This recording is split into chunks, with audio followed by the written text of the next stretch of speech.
Hi అండి. ఒక నిమిషం చిమ్నీ సౌండ్ వస్తుందని ఆపేసాను. సో డైట్లో ఇంకా ఏంటంటే అయ్యప్ప స్వామి మాల దీక్షలో ఉన్నాం కాబట్టి, ఇంకా మేము దీక్ష అంటే మా ఆయన మాల వేసుకున్నారు కాబట్టి మేము కూడా ఇంకా నాన్ వెజ్ ఆనియన్ అట్లాంటివి తినకూడదు కాబట్టి కొంచెం ఏదైనా నోటికి టేస్ట్గా తగిలేటట్టు మనకి కొంచెం వెయిట్ లాస్లో కొంచెం ఉపయోగపడేటట్టు ఉప్మా అయితే చేసామన్నమాట. ఈ ఉప్మా ఏం ఉప్మా అనుకుంటున్నారో కమెంట్ చేయండి.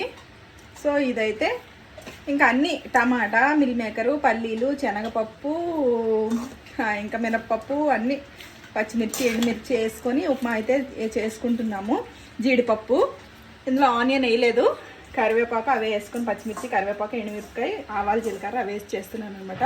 సో ఉప్మా టేస్ట్ ఎలా వస్తుందో చూపిస్తాను చేసిన తర్వాత.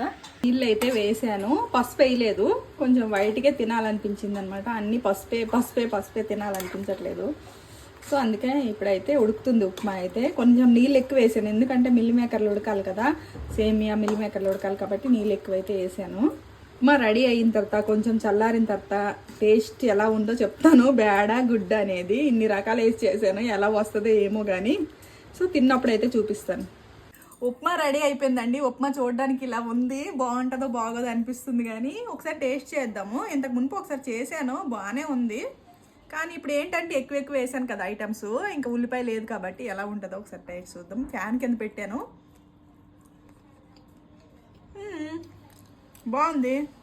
బాగుందండి. మధ్యలో మిల్లి మేకర్లు, పల్లీలు తగులుతున్నాయి, బాగుంది. ఉప్మా సక్సెస్. మీకు కావాలంటే కామెంట్ చేయండి, నేను నెక్స్ట్ సారి వీడియో తీసి పెడతాను. Bye bye.